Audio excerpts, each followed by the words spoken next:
Hi friends, ಹೊಸ ಮನೆ ಹಾಗೂ ಬಾಡಿಗೆ ಮನೆಯವರಿಗೆ ಗೃಹಜ್ಯೋತಿ ಉಚಿತ ವಿದ್ಯುತ್ ಇಲ್ಲ ಎಂದು ಸರ್ಕಾರದವರು ಮಾಹಿತಿಯನ್ನು ನೀಡಿದ್ದಾರೆ. ಈ ಬಗ್ಗೆ ನಿಮಗೆ ಇನ್ಫಾರ್ಮೇಷನ್ ಬೇಕಾಗಿದ್ದರೆ ನಮ್ಮ ವಿಡಿಯೋನ ಎಲ್ಲೂ ಕೂಡ ಸ್ಕಿಪ್ ಮಾಡದೆ ಕೊನೆವರೆಗೂ ವೀಕ್ಷಿಸಿ.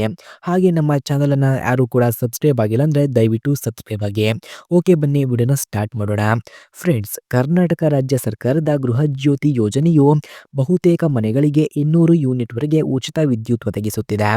ಆದರೆ ಹೊಸ ಮನೆ ನಿರ್ಮಿಸಿದವರು ಹಾಗೂ ಬಾಡಿಗೆ ಮನೆ ಬದಲಾಯಿಸಿದವರಿಗೆ ಈ ಯೋಜನೆಯ ಸಂಪೂರ್ಣ ಲಾಭ ಸಿಗುತ್ತಿಲ್ಲ. ಈ ಯೋಜನೆಯು 2023ರ ಜುಲೈ 1ರಿಂದ ಜಾರಿಗೆ ಬಂದು ಆಗಸ್ಟ್ 1ರಿಂದ ಲಾಭ ದೊರಕಲು ಆರಂಭವಾಯಿತು. ಆದರೆ 2022-23ರ ಆರ್ಥಿಕ ವರ್ಷದ ಸರಾಸರಿ ಬಳಕೆಯ ಆಧಾರದ ಮೇಲೆ ಉಚಿತ ವಿದ್ಯುತ್ ಲೆಕ್ಕ ಹಾಕಲಾಗಿದೆ. ಈ ಕಾರಣದಿಂದ ಹೊಸ ಮನೆ ನಿರ್ಮಿಸಿದವರು ಅಥವಾ ಹೊಸ ಸಂಪರ್ಕ ಪಡೆದವರು ಕೇವಲ 58 ಯೂನಿಟ್ವರೆಗೆ ಮಾತ್ರ ಉಚಿತ ವಿದ್ಯುತ್ ಪಡೆಯುತ್ತಿದ್ದಾರೆ ಎಂದು ಸರ್ಕಾರದವರು ಮಾಹಿತಿ ನೀಡಿದ್ದಾರೆ.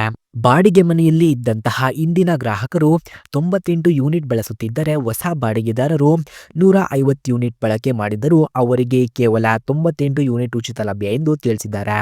ಉಳಿದ 52 ಯೂನಿಟ್ಗಳಿಗೆ ಅವರು ಬಿಲ್ ಪಾವತಿಸಲೇಬೇಕು ಎಂದು ತಿಳಿಸಿದ್ದಾರೆ.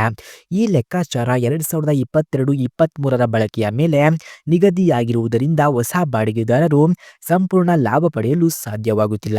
ಹೊಸ ಮನೆ ನಿರ್ಮಿಸಿದವರು 200 ಯೂನಿಟ್ ಒಳಗೆ ವಿದ್ಯುತ್ ಬಳಸಿದರೂ ಸಹ ಅವರಿಗೆ ಕೇವಲ 58 ಯೂನಿಟ್ವರೆಗೆ ಮಾತ್ರ ಉಚಿತ ಲಾಭ ಸಿಗುತ್ತಿದೆ. ಇಂಧನ ಸಚಿವ ಕೆ.ಜೆ. ಜಾರ್ಜ್ ಅವರ ಹೇಳಿಕೆಯಂತೆ ಈ ಲೆಕ್ಕವನ್ನು 2024ರ ಜುಲೈ ಬಳಿಕ ಪರಿಷ್ಕರಿಸಲು ಯೋಜನೆ ಇದ್ದರೂ ಇದುವರೆಗೆ ಯಾವುದೇ ಪರಿಷ್ಕರಣೆ ಮಾಡಲಾಗಿಲ್ಲ.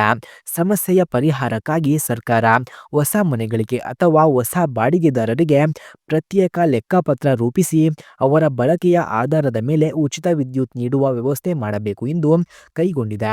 ಹಾಗೆ ಸರಾಸರಿ ಬಳಕೆಯನ್ನು ಪರಿಷ್ಕರಿಸುವ ಬಗ್ಗೆ ಯಾವುದೇ ನಿರ್ಧಾರ ಇಲ್ಲದ ಕಾರಣ ಹೊಸ ಮನೆ ನಿರ್ಮಿಸಿದವರು ಹಾಗೂ ಬಾಡಿಗೆ ಮನೆ ಬದಲಾಯಿಸಿದವರು ಈ ಸೌಲಭ್ಯದಿಂದ ವಂಚಿತರಾಗುತ್ತಿದ್ದಾರೆ ಎಂಬ ಮಾಹಿತಿ ದೊರಕಿದೆ.